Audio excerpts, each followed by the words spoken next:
G'day guys, welcome back to my channel. My name is Wildkard. Thank you for being here and follow my content as we talk about the greatest sport in the world, rugby. And this weekend, Rugby Championship Round 6. The mighty All Blacks versus the Tier 2 nation of Australia at Eden Park, unbeaten against Australia since 1986. 36 years in the making. Believe it or not, I actually watched this game live. I'm actually that old. I watched this game live. And yeah, let me tell you something. 36 years later, rugby has not changed that much. How did Australia beat the All Blacks when Ethan Blackadder's dad was on the field? The kicking game. Yeah. The Wallabies had a great kicking game, and the All Blacks was not able to cope. And we beat them at Eden Park with superior kicking game. How time have changed 35 years later. And so, going into this game, New Zealand on top of the table, equal in points, 14 points apiece with the South Africans, only ahead by points differential. So, if you are a Springbok fan, feel free to donate some money. We will try bribe the referee this weekend. And yeah, we are taking bribes. We will be taking your money to bribe the referee. So feel free to send it over to me. I will pass along to the bribing community we have set up in Australia here, okay? So yeah, feel free to send some money to me, and we will get that underway to help you, the mighty Springboks, win the Rugby Championship, okay? I know, we will do it on your behalf, but yeah, we're happy to sacrifice that for you, okay? We have to make the sacrifice for you, Springbok fans. And obviously, as we mentioned, the man in question that we have to bribe to beat the All Blacks this weekend is Andrew Brace. From Ireland. He seems to be a little bit of inexperienced referee. I actually had to Google him because I can't remember watching him being a referee at all.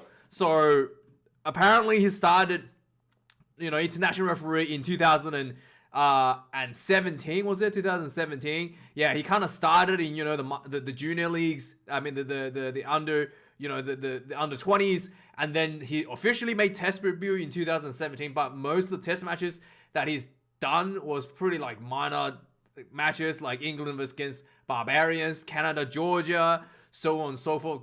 World Cup qualified between Canada and the United States.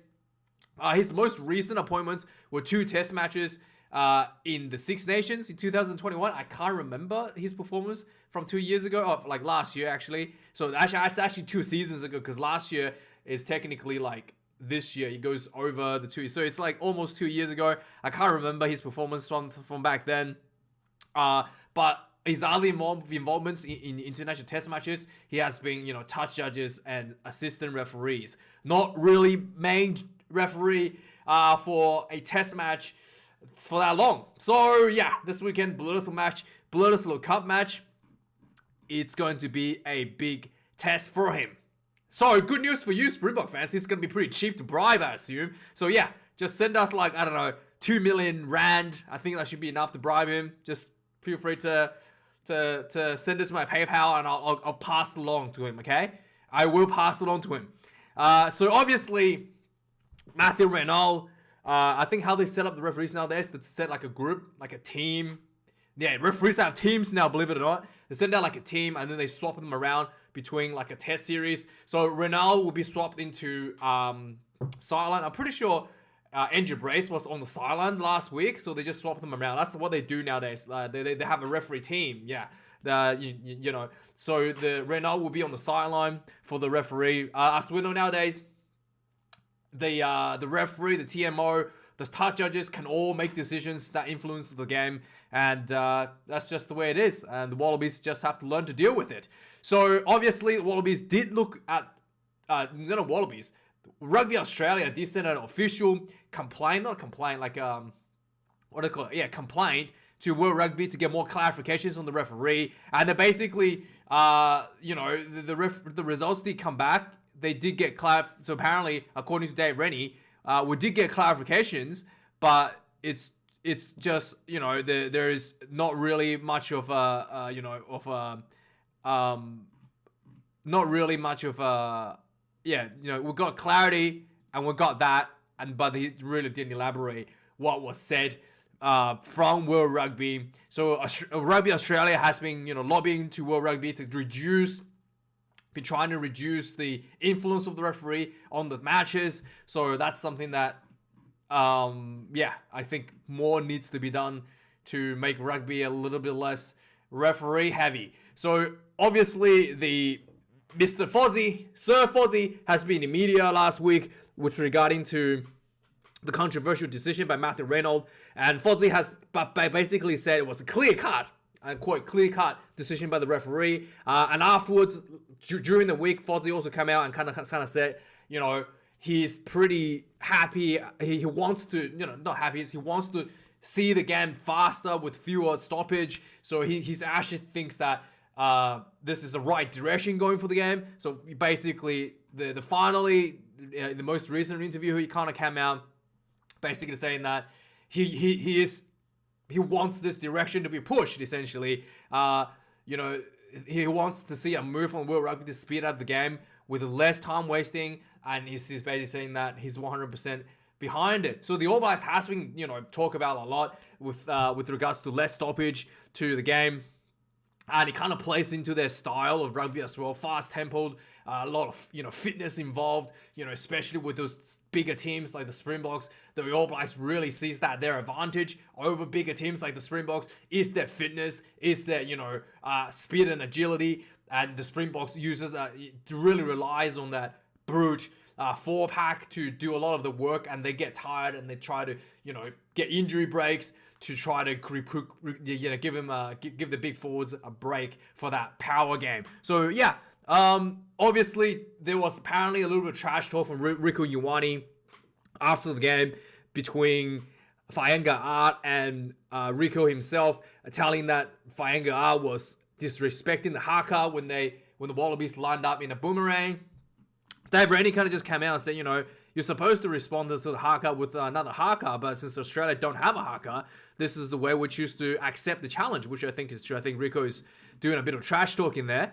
Obviously, the biggest change, the All Blacks had a lot of issues come out of last week. Sam Cane and David Havili both had HIA at the same time. The two players collided on the field, so both of them are out this weekend and not able to play.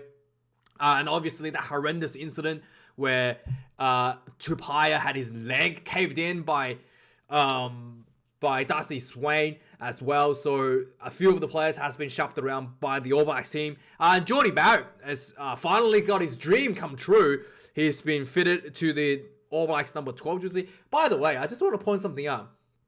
Is it just me, or Jordie Barrett doesn't look good these days? Like he looks like he's been sick or something. He doesn't look very healthy these days. What's going on with Jordie Barrett? Also, I was just looking at some of the pictures here. He doesn't look healthy. What's going on with Jordie? What's happening with him? We're gonna have a look at it in a minute. Yeah. That's Rieko. They're both the same age, I believe. Look, Jordie Barrett. He doesn't look healthy to me. I don't know what's going on with him. Does anyone else notice this? He doesn't look like himself. He looked like he's I don't know. Look like he doesn't look like he's healthy. So anyway, Jordie Barrett gets the number 12 jersey, and we'll have a look at the full lineup in a minute. So obviously there's not a big return for the All Blacks. Is Cody Taylor gets moved to the starting hooker position after his peaceful performance against that loss against Argentina. So Somasani Tokiao gets moved back to the bench again, and Foster did come out and kind of clarify the decision. He did feel like Cody has made a lot of progress in training camps, and therefore he is good to be back. He's pretty confident that he should be good to be back for the test match, Bledisloe match this weekend. For the Wallabies, a lot of changes as well, due to obviously Darcy Swain getting suspended, and Michael Huber is still out. So there's a few changes in the Wallabies forwards as well. With the big one is Harry Wilson gets called back into the number 8 spot. And speaking of Darcy Swain, he was cited after the match despite only getting a yellow card. The citing committee basically said that it was a reckless play, but they deemed that he didn't, it was unintentional. So he was reckless, but not in a sense that he had the intention. Yeah, the incident was not intentional, so he wasn't, intentionally trying to hurt somebody, and therefore he's going to be issued a 6-match ban. Also, there's a little bit more controversy from this suspension as well, because Wallabies, prior to his ban, announced that he's going to be in the Wallaby in the Australia A team, going to play Japan in later in the season. So basically, if he had, he was not named in the Japanese team, he would have been basically not able to play at all in the sprint tour. But the fact that he's named in the Japanese team, named in the squad to play Japan, he is actually going to serve his full 6-week suspension just before the end of the rugby, the Wallaby Spring Tour. So he will be able to play in the final couple games in Europe, and instead of completely writing off the season. So a lot of people thought this was a bit of a cheeky way to try to get him back onto the field sooner by naming him in the Australia A team. Probably is. That's what we do. We cheat. Obviously, this match we're talking about is Eden Park. The weather is a big thing in New Zealand. We saw how good the New Zealanders can perform in the rain. And obviously, wet conditions affects both teams to some degrees, regardless.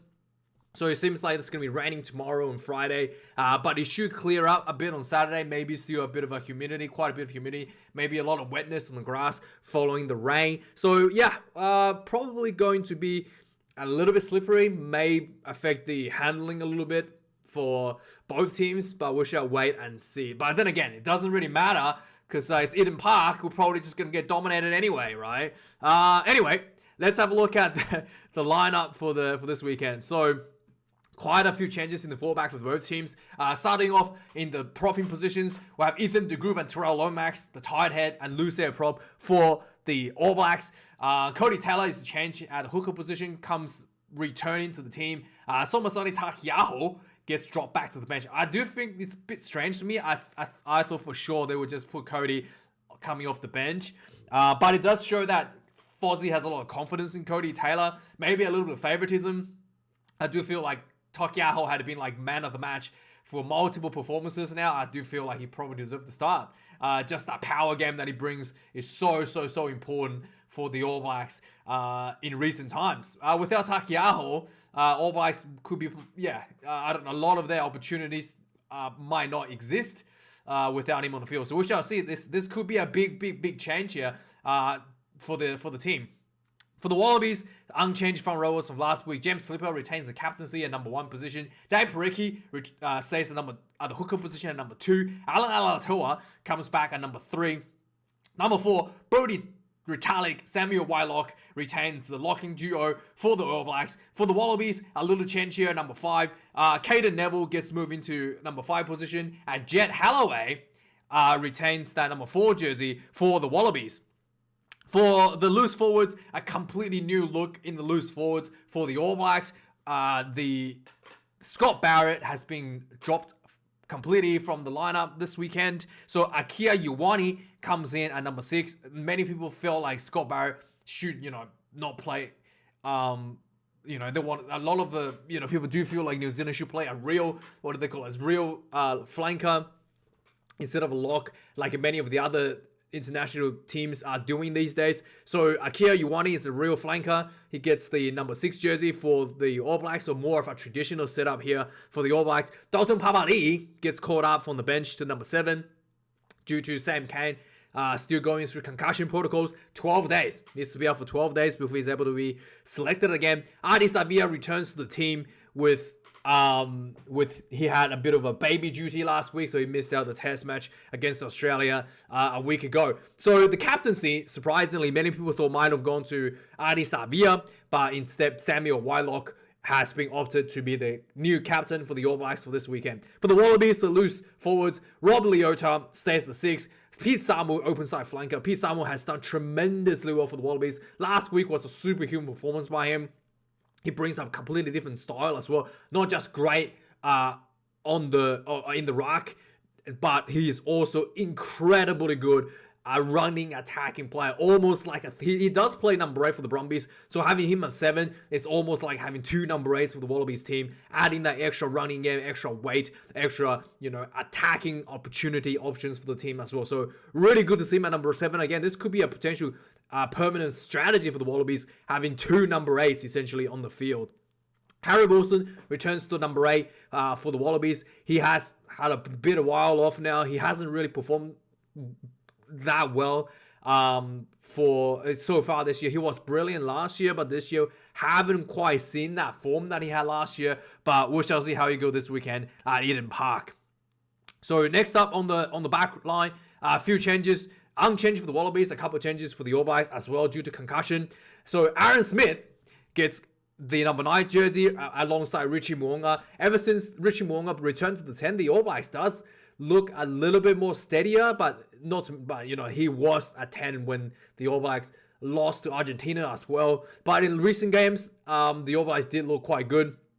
Jay Gordon, Bernard Foley, the 2 duo once again. Bernard Foley returning last week was extremely good. Regardless of what happened at the end, I thought his performance, he definitely, grew into that role again. He looked a bit shaky at the start, maybe a bit of nerves got to him. And then, late in the second half, he did look like the Iceman. And really, I thought he looked quite good. Much better than I was expecting for someone who hasn't played international rugby since 2019.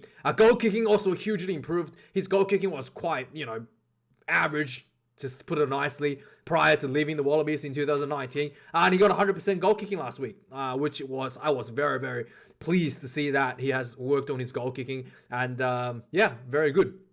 Caleb Clark retains number 11 jersey next to Marika. Corin Betty. I'm not sure if Corin Betty's injured or he has a bit of a calf issue or whatnot, but his recent couple games, he did look a lot slower and a lot more hesitant when he's on the field. I'm not sure if he's carrying an injury on the field, but he hasn't really looked nearly as good as he did against the Springboks a few weeks ago. Jordie Barrett gets his dream at number 12. He has played center for the All Blacks as a substitute since the start of the season, actually. So when they bring on the bench late in the second half with about 20 minutes left, Jordie Barrett has been consistently put into center positions for quite a while now for the All Blacks. So it's not really like his first time in the center position for the All Blacks. He also plays center, played quite a bit of center for the Hurricanes. So he has a bit of experience, but so far I don't feel like he has been really tested at the center position, both in the club rugby and in international tests so far. So this will be a major step up for Jordie Barrett if he wants to make that center dream a permanent fixture of his endeavors. This will be a good opportunity for him to nail that. So this weekend, we shall see how he go. So again, he's next to Riku Ioane, who also used to be a winger, kind of just warming into the position as a center. So this center combination, we'll have to see how it's going to turn out for the All Blacks. It's very iffy for me to see both players kind of playing a position that not really the best. Riku Ioane looked amazing against Argentina a few weeks ago in the rain. Last week, it was not given nearly as much space, and that's very quiet game last week against the Wallabies. So, both players are not exactly world-class, consistently playing a center at the moment. So, we have to see how this is going to turn out. This could be a big question mark for even Ian Foster. Don't even know how this is going to turn out, right?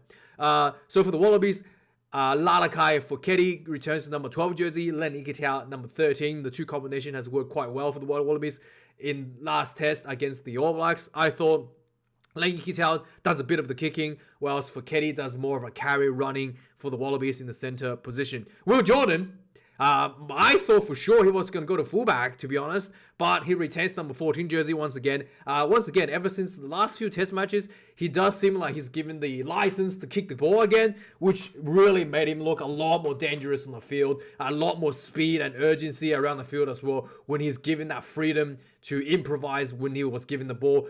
So look quite dangerous, quite good in recent matches. Will Jordan, much better than the test that, against the Springboks. I felt like he didn't touch the ball for a couple of games. Against Argentina, I don't even know he touched the ball. Can't even remember he do anything. But yeah, it was good in last couple test matches. Will Jordan definitely got his license back to kick. And for Wallabies, Tom Wright gets the number 14 jersey.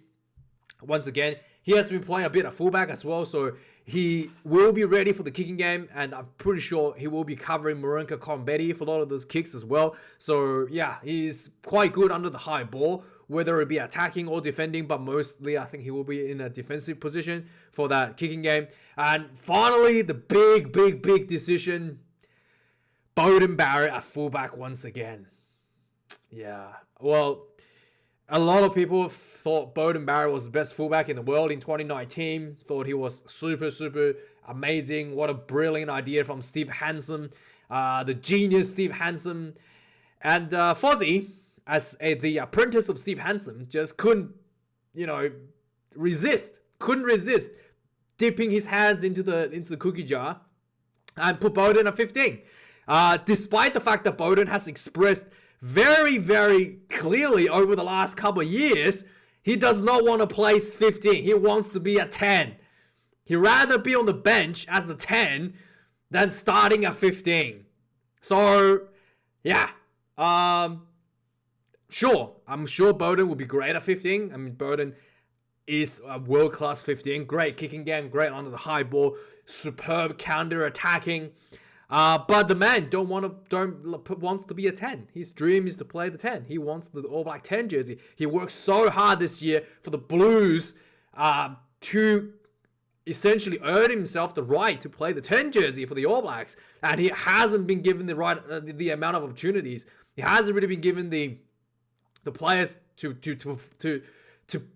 fulfill that.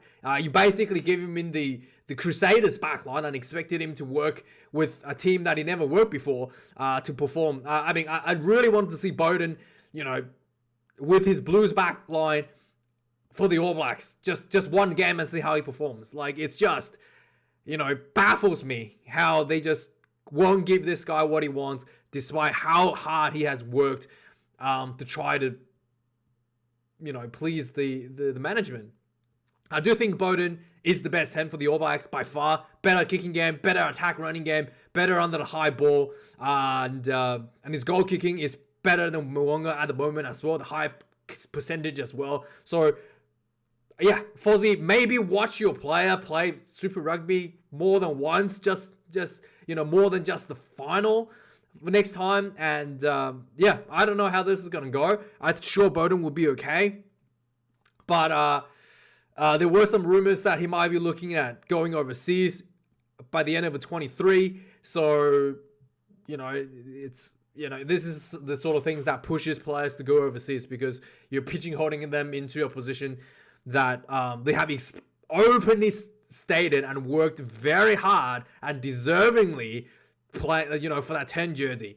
And you just wanted him to be, the thing that bothers me as well, the All Blacks has so many other options at 15. Will Jordan, like I mentioned, should be 15. If not, Stephen Perifetta should be tried at 15. And so many options at 15, but they just can't resist putting, going back to that cookie jar and putting Beauden at 15. So there it is. Let me know your thoughts on this selection, but I find it a little bit baffling. On the bench, pretty much every the All Blacks has made sweeping changes on the bench. Somasani Takiaho gets dropped to the reserve position. Ofa Tuangafasi and Nipo Laulala, the Blues front rowers, gets caught into the All Blacks. Both of them had a bit of injury. I think Tuangafasi had a bit of injury. I'm not sure about Lipo Laulala, but both of them returns for this test match coming off the bench. For the Wallabies, Falau Faenga gets number 16 jersey again. Angus Bell, a huge return for the Wallabies in the loose air prop position. Angus Bell is the best loose air prop in Australia. And yeah, especially when it comes to scrummaging, he is exceptionally good. He's so young, 21 years old. He has the potential to be the best loose prop in the world in like 2 years as well. And he will only be like 23 before he becomes the best loose air prop in the world. He's absolutely spectacular. So good to see him back at number 17. Want to see more of him. Alongside of him, another young man, Pong Faamasuili, gets his third test this weekend at that big tight head prop position coming off the bench. For the loose four reserves, Tupuva'ai gets returned to the squad to the number 19 jersey. Hoskins Sututu, the last week's starter for the All Blacks, number 8, I thought had a pretty good game. He gets dropped to the bench, making way for Adi Savia at the starting position. So Hoskins Sututu gets number 20 jersey. Nick Frost gets called back into the Wallabies after his teammate actually. Obviously, Darcy Swain gets suspended, so he will be taking the number 19 jersey. Fraser McWright retains the number 20 jersey once again for that loose forward reserve. Philae Christie, the number 9 reserve for the All Blacks. Nick White, the number 9 reserve for the Wallabies. Raja Tuivasa-Sheck comes back in at the All Blacks inside centre position. He was released to play for the domestic league at New Zealand. He's called back in again, obviously due to the injury to HIA due to David Havili. I thought they should have just given him the proper game this season, to be honest. But yeah, he's gonna be hopefully he gets on the field and play more than like a minute. I think he played like 2 minutes or something on his debut against Ireland in that test match where they lost. So yeah, hopefully he gets a bit more, and hopefully he gets to play next to Bowden at 10. But we have to wait and see. Reece Hodge again gets the Wallabies number 22. Sever Reece returns to the fold for the All Blacks on the number 23 jersey, and Jordi Patea once again retains the number 23 jersey for the Wallabies. So yeah, predictions for me. I think if we don't bribe the referee, so I'm really hoping that some of you Springbok fans send me some money to bribe the referee, because if we don't, I think the All Blacks going to win by 50 points to 5, okay? All Blacks win by 45 points is my prediction this weekend. And yeah, let me know your prediction down below. And if you want, if you're South African, you want to win Rugby Championship, I highly recommend send some money over so we can bribe the referee. Otherwise, it's not looking good. Thanks for watching, guys. Like, comment, subscribe. See you guys a bit later for the reviews. Cheers.